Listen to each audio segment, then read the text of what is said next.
That is easy.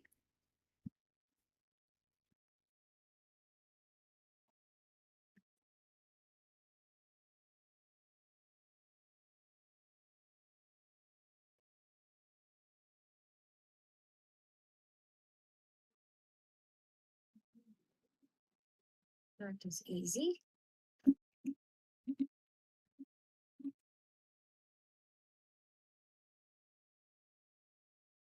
So the gopis are all, this is the folklore.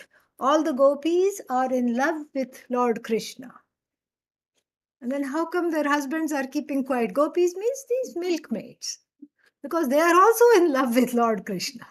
Krishna means Karshati, the one who attracts unto himself. And so it's not Krishna, the man, that the gopis are in love with, although that is how the base interpretation is, which leads to wrong conclusions in academia. Academentia, okay? Yeah. So what are the wrong conclusions? Oh, this culture is so terrible, and the Lord is a predator, and he's after young girls. And then, in fact, somebody wrote one article, where is the Me Too moment for Lord Krishna?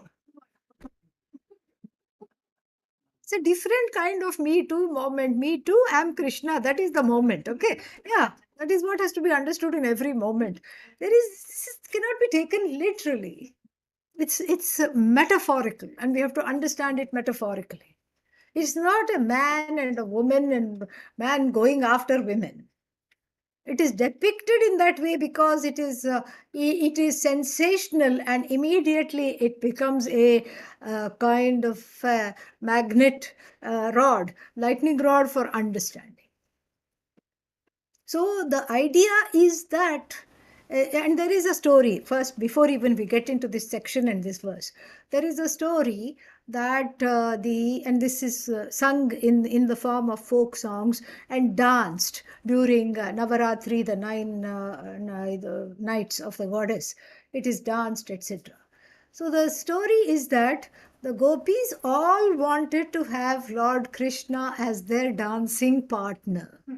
And lo and behold, as many gopis, as many milkmaids were there, that many Lord Krishnas appeared.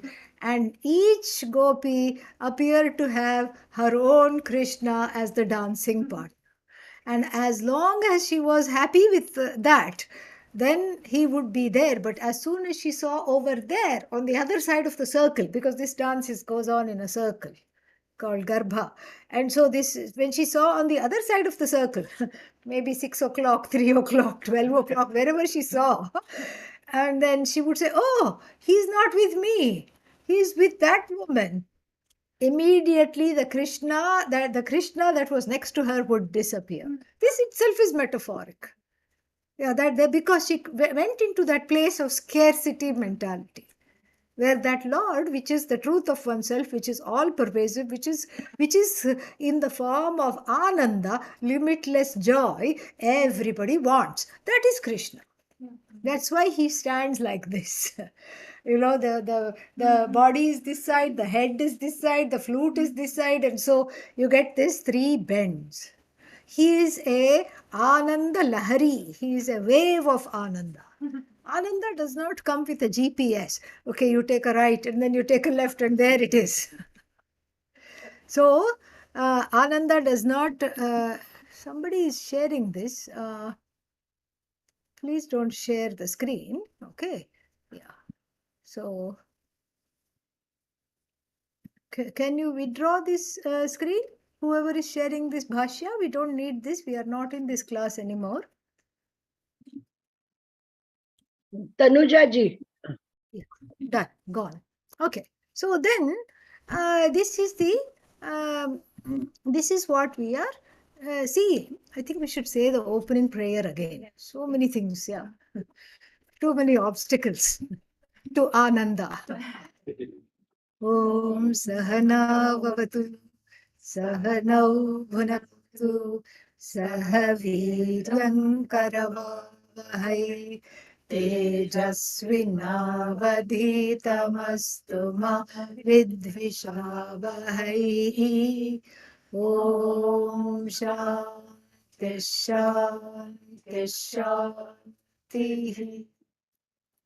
That's why Krishna stands in three bends, because the Ananda it cannot be measured. It's immeasurable, and it's not a destination which can be gained through going on GPS. There is no GPS here. Because why? It is you. It is not away from you. If you think it is away from you, yes, definitely you're longing for it. Like the gopi who looked somewhere and said, oh, that person has Krishna, I don't have Krishna. Krishna is the truth of oneself. That is what it is. And so these people do not understand. And so Krishna has a bad reputation of being a womanizer and going after all the gopis, and then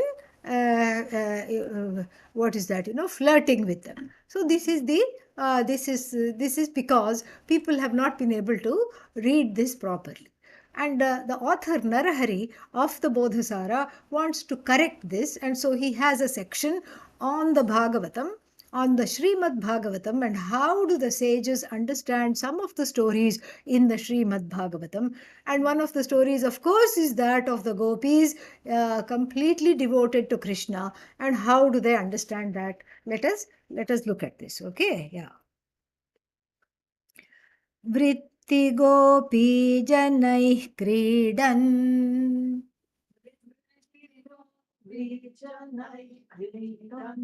ब्रह्मचर्यन्न मुञ्चति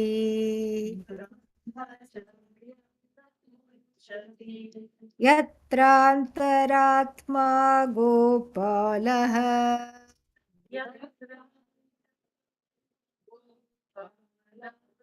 तद्भागवतमुत्तमम्.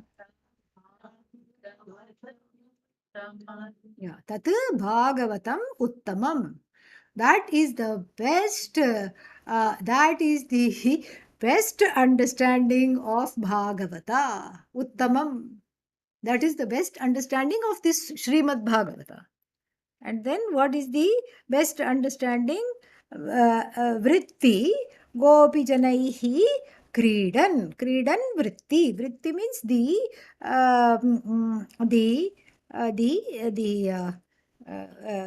mental frames, thoughts are called vritti. Thoughts are called vritti. And who are the vrittis? The gopis are the vrittis.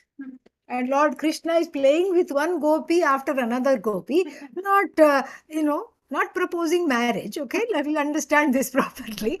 And not saying, oh, I'm going to live with you forever. Just playing with all of them. And if the gopis are thoughts, then you are the observer of thoughts, not getting stuck on any particular thought, not identified with a particular thought, not wedded to a particular thought. You are free. So vritti gopi janaihi along with the gopis, kridan, playing with the gopis in the form of each and every thought. Yeah, in the form of thoughts. Playing with the gopis in the form of thoughts. And then playing means, see, the thing is, we all think, oh, I can go here, I can have a fantasy. What is the fantasy? I have won a lottery ticket, and then I have constructed a mansion, and now I'm living in the mansion, and now I'm choosing furniture for the mansion. And what is there? That is what has to be shunned. That's what it is. There is no mansion. There is no money for the mansion to begin with. There is no lottery. You haven't even purchased the ticket. Forget purchasing the mansion. Okay. So here is the person who gets carried away with the thoughts. And generally people get carried away with the thoughts, which is why we keep saying, come back to the Sakshi, come back to the observer. Sakshi is Lord Krishna, the observer. But here, one is carried, generally speaking, one is carried away with the thoughts, especially sad thoughts. You want to become sad quickly, it is possible. Okay. It is immediately possible. You just think 2, 3 times, I'm no good. You just think 2, 3 times, then it becomes a reality. OMG, I'm no good. I'm an idiot. I should, why am I alive? I'm taking up space on the earth. I'm no good at all. First, you will argue with yourself. You have an attorney to represent you, and then the attorney says, come on, you are good, and you have done this much in your life, all these things. But the attorney is overpowered by the lawyer on the other side. Lawyer is liar, okay? Yeah, and on the other side. And on the other side, what is there? Of course, you're an idiot. And in fact, in your last life also, what were you? A big idiot. You're a duffer. You will never understand this. You will never learn this. And then what will you do? You will just go thinking you know, but you really don't know, and you will never know. And you just are not meant for this knowledge. And what else? You can never succeed in life. You can never succeed in this knowledge. You can never succeed in relationships. You can never succeed interpersonally among people. And you are an all round goner, loser. If you start thinking like this, it becomes true. Why? Because they are no longer gopis. They have become, you have proposed marriage to them. And then you're wedded to the thought. And then you're living with them. And it's a terribly dysfunctional marriage because they are driving you crazy and driving you sad and driving you completely bonkers and out of your mind. That's the difference between the average person and Lord Krishna. Lord Krishna is seen playing with the gopis. The gopis are just thoughts. They come, they go. While they are there, he enjoys them. When they are not there, he doesn't pine for them. This is how to deal with the thoughts. Not to say, I'm going to make a home with you, you miserable one, and then, and then propose marriage and sit with it and live the whole life with it. That is called Jiva. That is the jaded, faded, hapless, hopeless, helpless Jiva. This is what the person does. And so here, the beauty is that Lord Krishna is among so many gopis. Then what? Brahmacharyam na munchati. Munchati, munch, from much, to be free. So is not free. Na munchati is not freed. Is not freed of what? His celibacy. Brahmacharyam. So even though he's playing with so many gopis, his celibacy is intact. His brahmacharya is intact. A very beautiful play on words. His purity is intact. Why is his purity intact? Because he is not touched by them. He is not touched by them. And this is illustrated in the story that on the banks of the Yamuna, on one bank sat Lord Krishna playing his flute, and on the other bank, Lord Krishna's guru Sandipani was sitting there meditating. Sandipani was a foodie, and it is said he loved wonderful food. And then Lord Krishna loved the gopis. This is what is said. So the gopis came, and then what happened was that they played with Lord Krishna. Lord Krishna played with all of them and hid somebody's clothes and did something to, pinched the one's cheek and held on to the angavastram of the third one. Like this he was playing. And then they saw that the Yamunas was rising. It was in spate. So then they said, oh my God, how are we going to go home?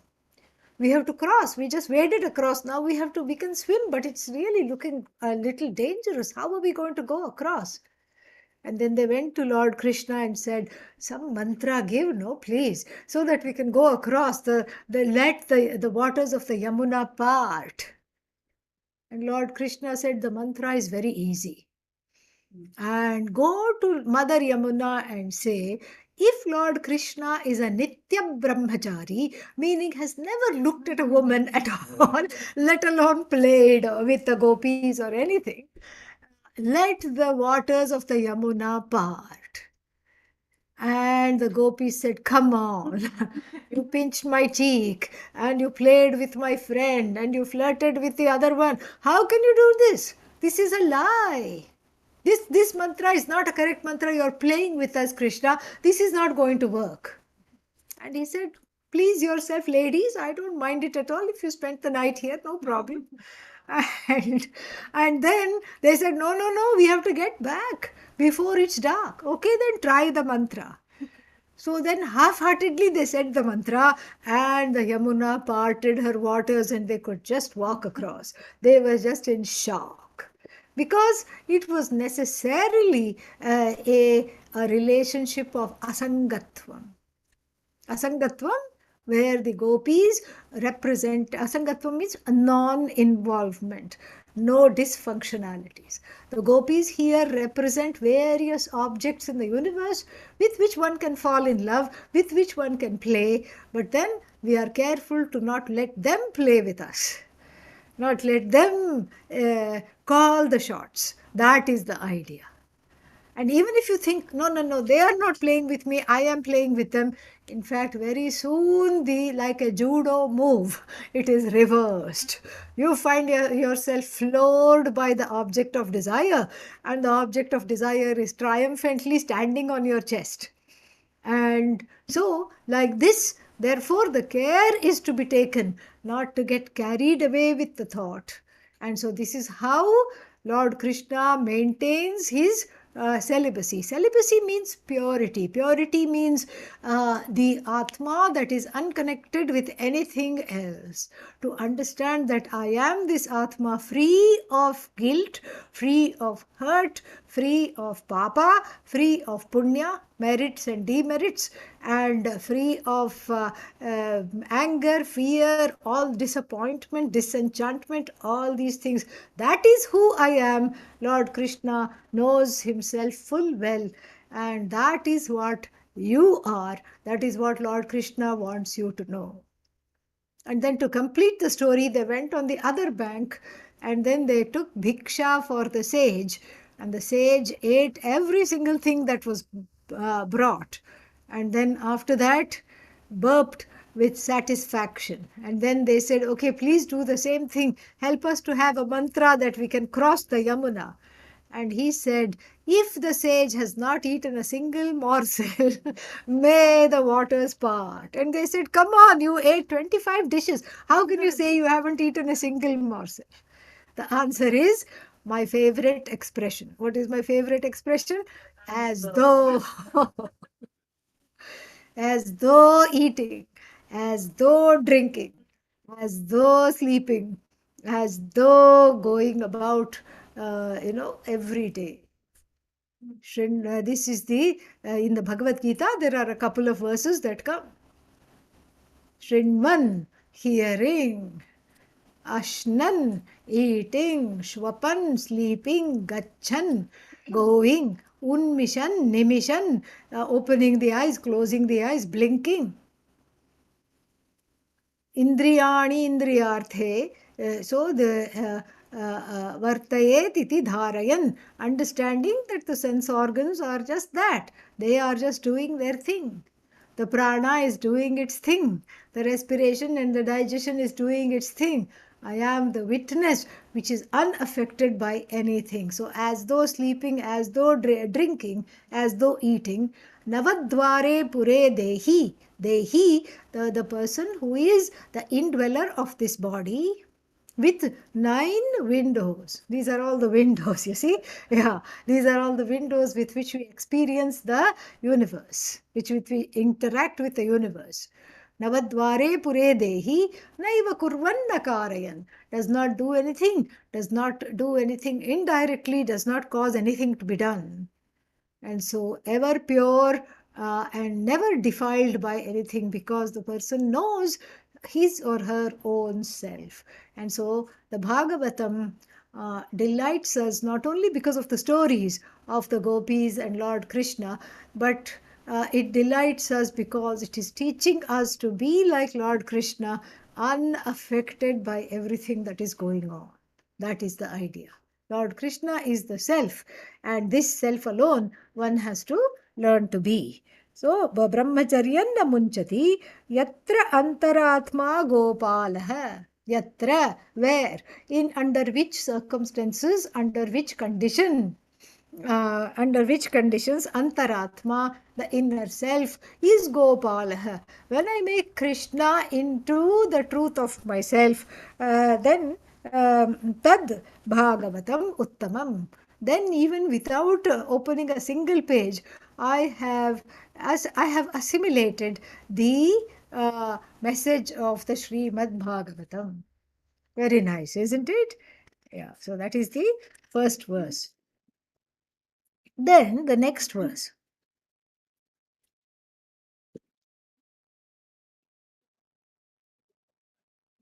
The next verse centers around the story of Lord Krishna's babyhood. Lord Krishna was born of a prophecy, and the Kamsa, the uncle who had usurped the throne wrongly, who had to be taught a lesson. He was a terrorist. He had to be killed off, and the prophecy was that Krishna will be born to number your days and kill you off. And so he imprisoned the parents and killed off all the babies that were born. But when Krishna was born, he didn't cry. So Kamsa, the uncle, and his minions did not know that he was born. They also said he was blue, maybe some kind of a heart valve defect, we don't know. But anyhow, the baby was very quiet. The baby did not cry, and the prison doors, they say, magically opened.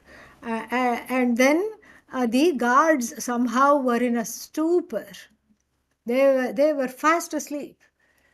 And Lord Krishna's father took him to Brindavan in a little basket when the Yamuna was in spate, and there was so much rain and there was a terrible storm. And in that storm, the baby was protected by a seven-hooded snake. A seven-hooded snake protected the baby, Shakti, that protected the baby. And he went and put the baby there, and then exchanged the baby for a stillborn baby, and brought that and said, okay, the baby was born dead, that's why it did not cry. And so then Kamsa was very happy that, oh, the prophecy was not come true. The eighth child was supposed to kill me, but the eighth child was born dead. Wonderful, fantastic. Long live me. He was very happy. Then afterwards, they heard the story of a small child who was so resplendent that everybody came to see this child. From the neighboring Brindavan, everybody heard these stories. And then Kamsa got a little bit worried. Oh, maybe the baby escaped and maybe the baby went to another place. Let us make sure. So Kamsa had a sister as bad as he was. Her name was Putana. Yeah. Puta means pure, but actually it's a sarcastic name, very impure. So what did she do? She went to that village, neighboring village where Krishna was being raised, and she pretended to be a childless mother who had just lost her baby at a very young age. And she said, I cannot stand this pain of losing my baby. My breasts are full of milk. Won't you please give me your baby to feed so that at least I'll get some happiness out of feeding your baby? And the mothers were happy. They thought, oh, we can just give our babies to her.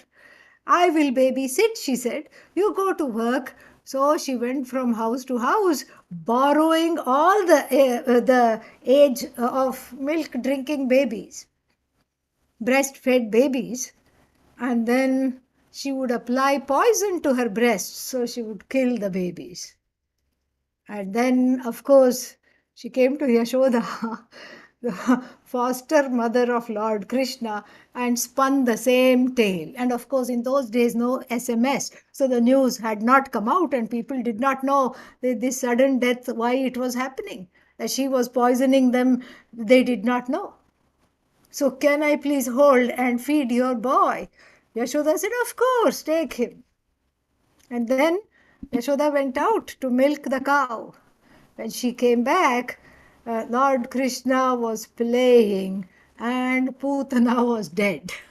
He sucked the life force out of her because what she was doing was adharma. This is the story. Okay, so based on this story, there is a verse here. Balanam bhakshika bhima Putana दुष्टवासना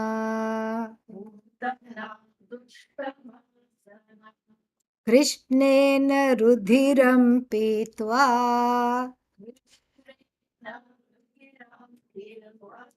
प्रापिता सापि तत्पदम्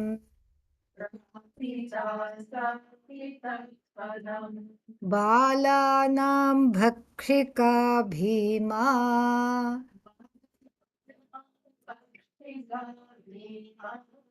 पूतना दुष्टवासना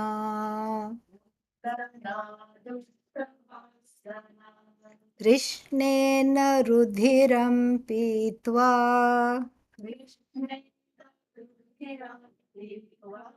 प्रापिता सापि तत्पदम्.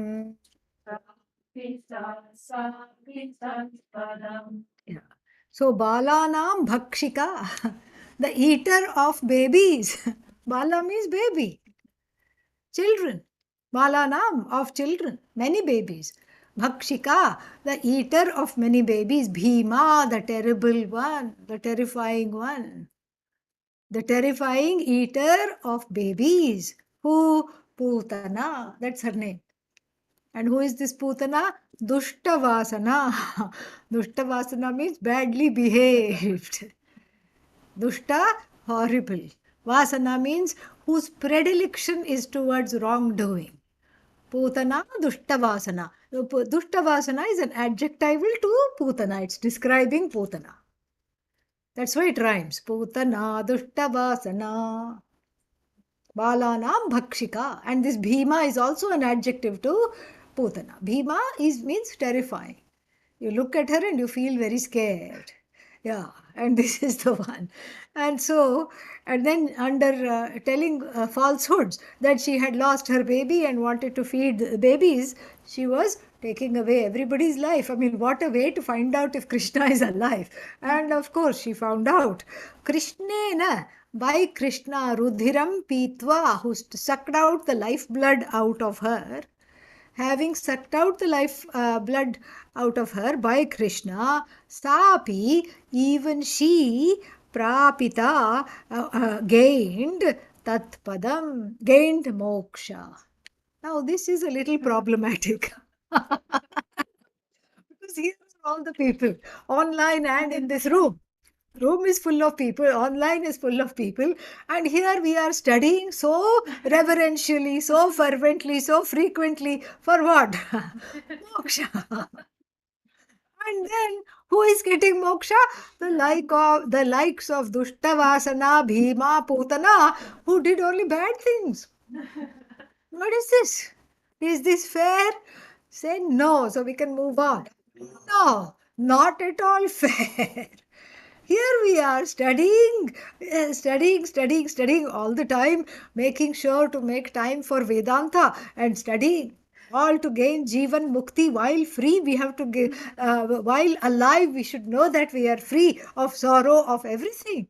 And then she was immediately given Paramam Padam, the ultimate by Lord Krishna. So, this requires a little bit of a background discussion. So we have a lot of villains in this thing, the so-called demons. The demons in the Hindu mythology are all devotees gone wrong. Devotees with a hubris, devotees with arrogance, devotees who suddenly decided, I am better than everything. I am the best, east or west. and they started to have a pep in their step and step on everybody else. And then when you become overconfident, you become adharmic. Definitely, that happens. When you start, when the means to an end becomes an end in itself, then it becomes adharmic. So you say, oh, I got it. I have this, I have that. Bhagavan is, what is that? He's eating out of my left hand. Ishvara does whatever I want. This is hubris. I can make things happen. And maybe one or two times it happened. You thought of something, somebody thought of something and it happened. And so the person has the hubris. I can make things happen. I'm better than anybody else here. Here means on this whole jagat. In this whole world, I am the best. And so the villainy from a long perspective is from Bhagavan's perspective is a temporary aberration. And so Putana must have also been a devotee. Kamsa must have also been a devotee, just like Ravana was a devotee. Devotees gone wrong. So we have Ravana, we have Hiranyakashipu, we have who else? Putana, Kamsa, and all these kinds of demonic beings. They're not devil. They're not. They were not born. We don't have devil. We don't have devil minus D, evil. We don't have that at all. We don't have that in the tradition at all. They were all born with, they just were devotees, but they were all born jivas, but then they became devotees, and then after that, their arrogance, pride, got the better of themselves. That's why it is said, pride always comes before a fall. Yeah. That pride must not be there. We should not give place for that arrogance. These teachings, this is what they teach. This is what the story of Putana is supposed to teach, and Hiranyakashipu, etc., etc. So then the belief is that when the Lord kills, it's not the individual that was killed. It was the negative quality or the emotion that was killed, freeing the soul to be itself. Because these are embodiments of arrogance and bad doing. Putana Dushtavasana, the badly behaved Putana who was adharmic, because she was a people pleaser, she wanted to please her brother, and then get this, she wanted her brother to be alive, and so at the cost of many babies in the whole village, full of babies, dead, doesn't matter, this is wrong. And so she was, so what was taken away?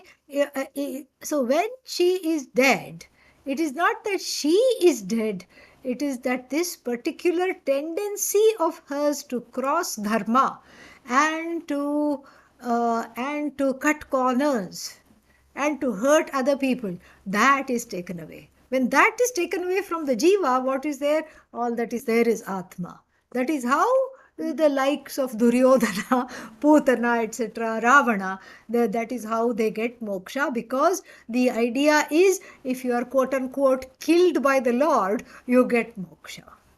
Because, see, that is how when Lord Rama was aiming at Ravana, he wanted to kill him. But Rama is in a human body, so he was acting like a human being. And he said, 10 heads, let me decapitate him 10 times. As soon as he cut off one head, it went a few feet in the air and then came back and super glued. It was super glued back on. And Ravana was still alive. Head stands for ego. Head stands for getting ahead. Head stands for indecision. So many heads means doesn't no focus, no decision, no dharma. And so metaphorically, when he was going for the head, it was not working. Then Vibhishana, the brother, the very dharmic brother of Ravana, said, aim for his heart. So when the arrow pierced the heart, all the heads also died. So the heart means the heart was closed and the arrow of the Lord opened the heart. This is how we have to take it metaphorically. And then again, we have the gory story of Hiranyakashipu, who troubled and terrorized the whole kingdom by having a decree. What was the decree? Everybody should chant nothing other than my name. I am the Lord. So chant my name. So anybody who said Om Namo Narayanaya was put to death. What should they say? Om Hiranyaya Namaha. You should only chant my name. So, under the fear of the death, the whole kingdom complied. There was just one holdout. Who was that? His own son, his own baby son, 4-year-old toddler, who said, "You are not God. You are at best odd. That's all. You are not God. Well, I am praying to my Narayana." And then the father cajoled with him, reasoned with him, and did everything with him. Tried to say, come on, say Hiranyaya Nama. After all, I'm your God. Come on. He said, no, you are not God. And then he said, where is your God? Everywhere. Is he in this pillar?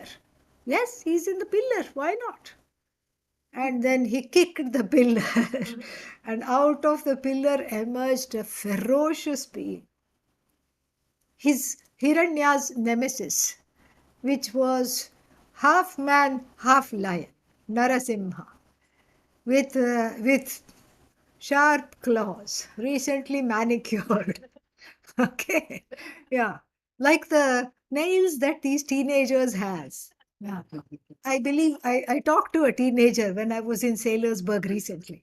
They are called acrylic nails, and one of them had really sharp nails. That's how I got very nicely polished, doesn't break all these things. So recently manicured pair of claws, and then okay. Yeah. So why all these things? Why these claws? Because Hiranyakashipu had a series of claws where he should not die. He had made a pact with Bhagavan and got the gift of not succumbing to death during day, not succumbing to death during night, not succumbing to death and in the afternoon, and then not being killed outside the house, not being killed inside the house, not being killed by a man, not being killed by an animal. That's why. Yeah. He brought him out of the pillar. And so Narasimha, half man, half lion, and then I can't be killed outside or inside. That's why threshold was made. So he took him to the threshold. I will not be killed on the floor or in the air. He said, no, sit on my lap. Made him lie on his lap and gored him with the claws at the navel. That is the idea. So the navel is the seat of the ego, ahankar. This is all metaphorical. All these gory stories are there in the beginning. Perhaps they frighten the children. That's why they are not bedtime stories in India. Bedtime stories we have of kings and princesses, pleasant stories. But then these are stories that are told. When any kind of a puja is done, after that these stories are told because they have a moral behind them. And here the moral is Bhagavan, in removing his ego, in taking out his ego, which had completely gone awry, he got moksha, because if that ego is not there, all that is there is the Lord. So that is how it should be understood. That even a terrible person like Putana can get moksha. How? Why? Because in the tradition there is always redemption. There is always hope. You don't write anybody off ever. You just say, you may stop dealing with them. Because if they're coming at you with swords and guns, you may stop dealing with them. It's not that you have to, what should I say, go feed a terrorist every day. No, you may stay away from them. But you hold out the hope that as soon as there is a sincere apology or a desire to change the way, things will change further. So the Lord intervenes in many, many ways. This is how to understand that verse. Next.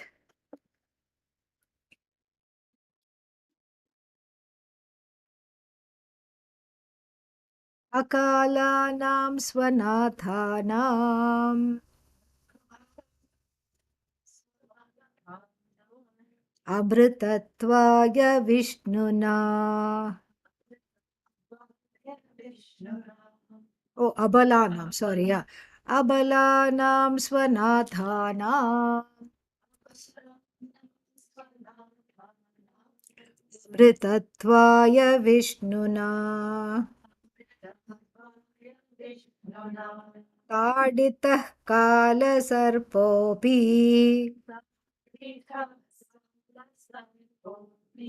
सर्वमानन्दितं जगत्.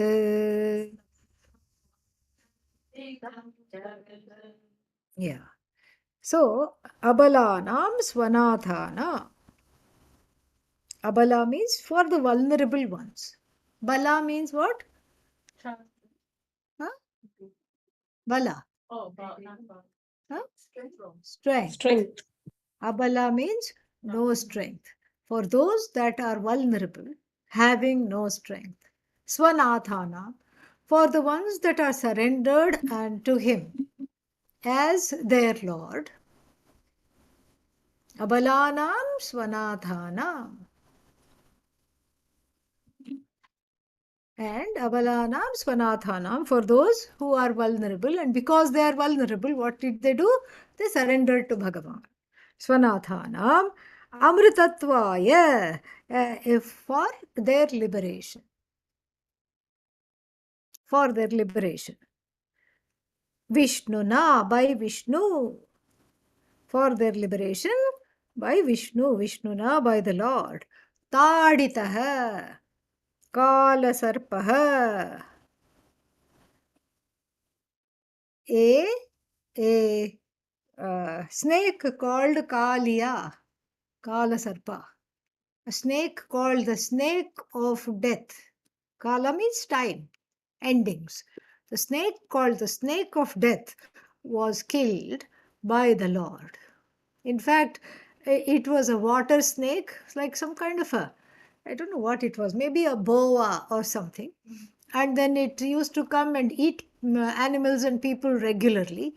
And everybody was very afraid of it. And so Lord Krishna's mother said, "Don't go near the water. That's where he hangs out." And then she came back from her milking duties to find Lord Krishna dancing on the head of the snake. This is what he did. So Kataditaha means was beaten, beat the Kala Sarpa, the serpent of time, serpent that represents endings, serpents of times. Sarvam Ananditam Jagat, and leading to the whole world being pleased, being happy. And what does this mean? When, see, literally, if you take the story, when there is not a terrorizing snake, everybody is happy, thank God. But what does the terrorizing snake represents? The terrorizing snake represents the fear of ending, fear of death. Because death is so final. You don't know, you don't know what lies beyond. And so everybody is afraid of death. And so the whole Jagat is afraid of death.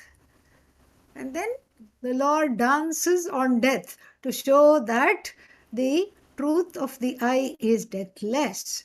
And in showing that, in seeing that, one is freed from the jaws of the snake of death. That is the idea. This is how to look at it. That's why we have Kala Sarpa, this, and then Kala Bhairesh, Kala Bhairava, Kala Bhaireshwara, Kala Bhairava, Shiva in the form of time. He looks terrifying with the eyes, red eyes, etc., etc. And then for the feminine version, not to leave that out, we have Kali. And what is Kali? She has the tongue out, scary, and she has a mala of skulls. I am next, you have to think, as you say. That's the idea. Oh, that is not, this is, I must be the next, my head must be the next bead here in this mala. She wears a mala of skulls. Runda mala, runda means skull.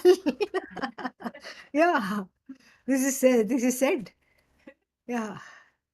Is Munda Runda means the skull mala of skulls. And then, and you have to think, okay, my head is my head is at the chopping block now, and I must be next. And I'm already having some issues with my health, so I must be next. I have cholesterol, check. And then I have diabetes, check. I have some, murmur. Murmur means the heart is complaining. Why are you treating me like a donkey? The heart is complaining. So the heart also murmurs. So I have some murmur, and I have this, I have that. I tire very easily. I have this thing, I have that thing, I have tumor, I have all this. One starts to think. And then thinking of death all the time is very miserable, because one doesn't know that it is not the ending. One identified with the body, you think, I'm close to death. I will not survive this. And how is this? Taking care of the body is one thing, but the delusion I am the body is the most miserable thing. And so everybody is like that at some level or the other. Everybody is identified with the body. Dehe nashte aham nashtaha. If something happens to the body, I am destroyed. And I'm not okay. So Didn't have all that. this. They were honest enough.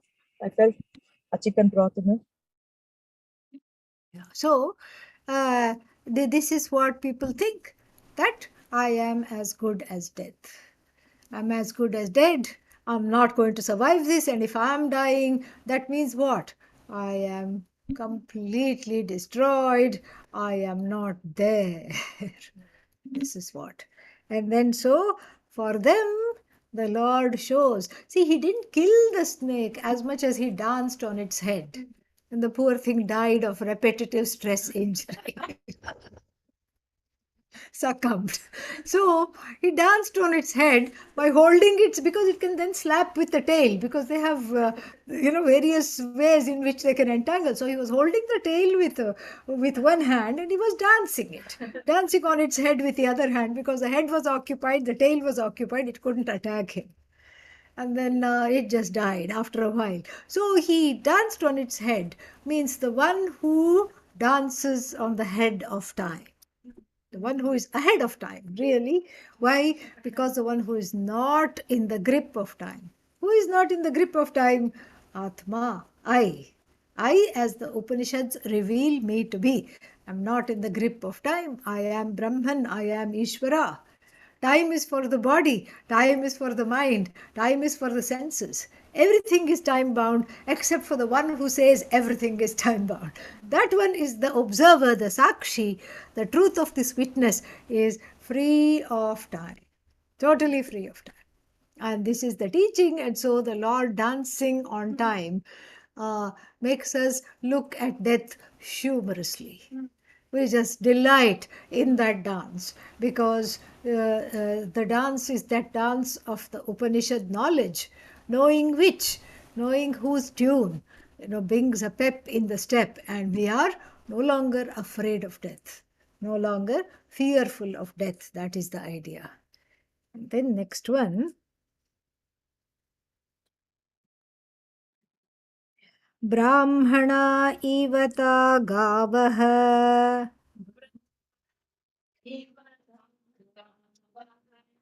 धीरस्थावन्यवृत्तयः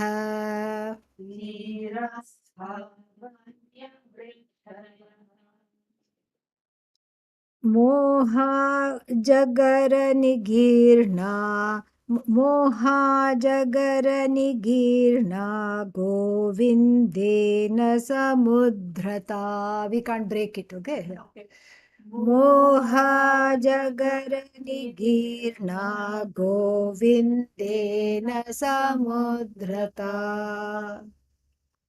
Then there is one more, there is one more story.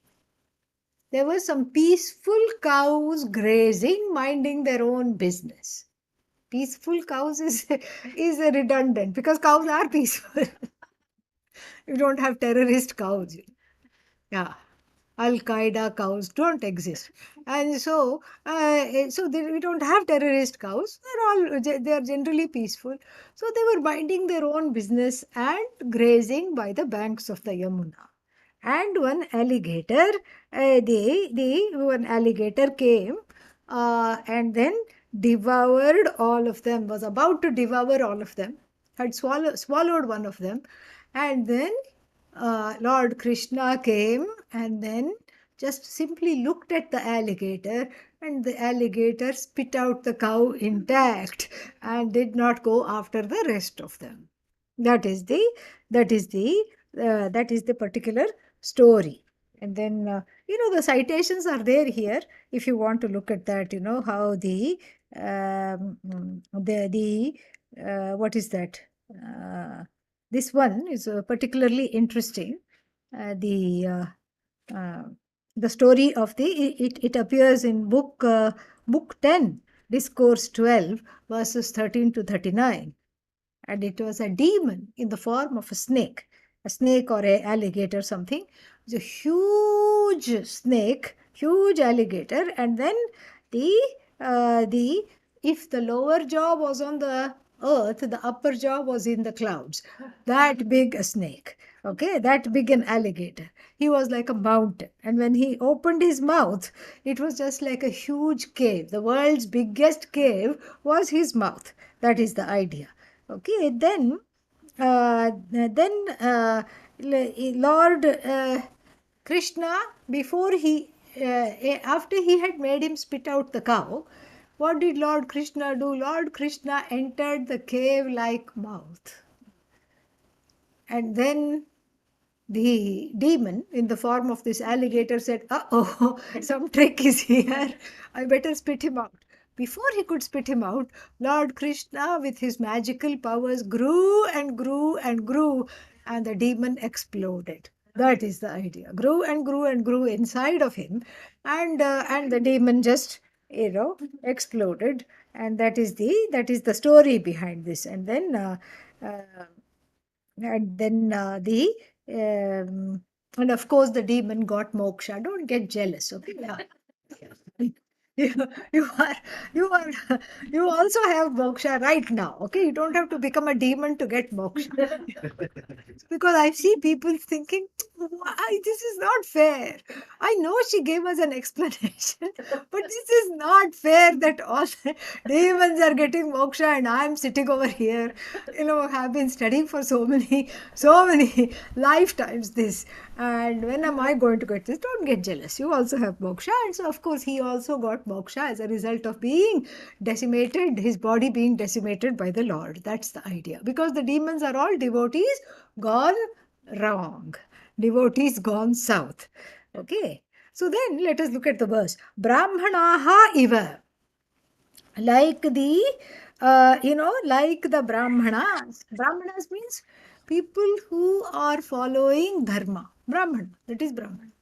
Not Janmana Brahmana, not a Brahmana by birth. You're not talking of, the caste system, etc., which should actually be cast out. That is, we are not talking of that. We are talking about Brahmana, the one who is the one who is a person who is who is dharmic, and who is a devotee, and who is interested in this knowledge of the self. That is Brahmana. And so this Brahmanaha iva gavaha. Let the cows be the Brahmanas. The cows are grazing. What are the Brahmanas doing? Don't say eating food. Yeah. Ingesting of the message of the Upanishads. That's what the Brahmanas are also grazing. But then what happens? Moha jagara nigirna. So Vanyavrittayaha means given to a forest life. So these forest dwellers in the form of Brahmanas, simple life they have chosen. They have moved away from the city to just be with themselves and this knowledge, and they are just studying. They are not in the hustle and bustle of, they don't have many irons in the fire, and they are not always checking checking how many likes they have got on social media. And so they are away from all of this, because they value they value this study, and they are really contemplatives. That is what is Brahmana. And so these contemplatives, they are there. But then what happened?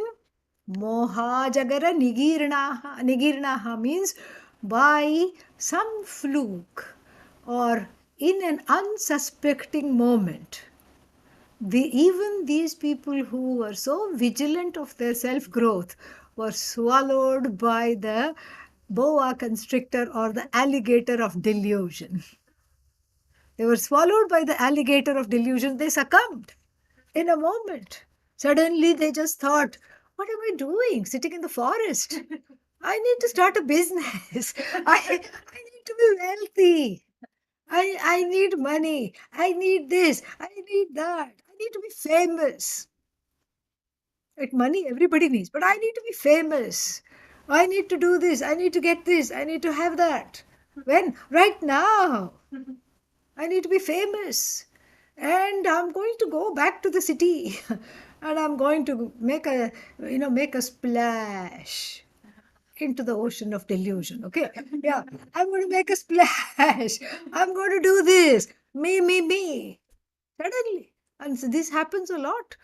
People start Vedanta study with a big bang and then suddenly whimper. In the very next class, certain questions come. Why this study? I can just read. I can sit at home and read the Bodhasara. Translation is there. Got the citation of the Bhagavatam. Don't need this. Why am I wasting my time? And so this is how Vedanta has a lot of attrition because of this. Even the most well-intentioned students, even the most well-meaning students suddenly drop out because there is the connection between the knowledge and the truth of themselves somehow got occluded by certain desires or certain resistance, raga dvesha. There's a kind of an occlusion, an obfuscation of what is it that I'm studying? Why do I need this knowledge? And how it is helping me not take everything personally? And how is it helping me have a peaceful life? And how it will help me understand that I'm free of fear and free of sorrow. So the well-meaning Brahmanas, the students of the Upanishads, grazing in the grasses of the Upanishads. Now Kathopanishad, nibble. Nibble means studying from the Guru. Now Kenopanishad, not reading by yourself. Okay. Now Kenopanishad, nibble. And now Taittiriya Upanishad, nibbling through all the grasses. Suddenly got the idea. Oh, I can just export these grasses. They are wonderful to just export. Let me package them and let me export them. And then they start to harvest the grasses and cut the grasses, and then it just goes off on a tangent, and they are not able to get the sweetness of the wheat grass juice because now they are selling it, selling a patented wheat grass juice instead of imbibing it themselves. And then so that is what is ajagara. Ajagara means some kind of a thing, animal with a big mouth, ajagara, and like an alligator and boa constrictor, things like that. And so like that, like a graha, like something that bites, something that eats. So this is the moha ajagara. So the ajagara of delusion, this idea that they got, let me go into a grass business instead of studying. And then, so they were swallowed whole by the alligator of delusion. And what did Lord Krishna do? Krishna said, open up, yeah. Open up, fellow, and spit it out. Spit all my bhaktas out. You see, that's what it is. If you have prayed once, you become a bhakta. Lord Krishna is like Lord Shiva, very easily pleased. And so you are a devotee. And Lord Krishna makes a promise in the Bhagavad Gita, Name bhaktaha pranashyati, my devotee will never be destroyed. Oh delusion, spit out my devotees. And there the devotees are protected. So they may drop out of one or two Vedanta classes, but they find their way back. That is the idea for a committed study. I think it is time, so we'll stop here. And tomorrow, same thing. Okay, same schedule tomorrow. Om Purnamadah Purnamidam Purnat Purnamudachyate Purnasya Purnamadaya Purnamevavashishyate. Om Shanti Shanti Shanti. Harihi Om Shri Gurubhyo Namaha. Harihi Om. Tomorrow the second class will be Mundaka Upanishad. All right. Yeah. All the best. Thank you.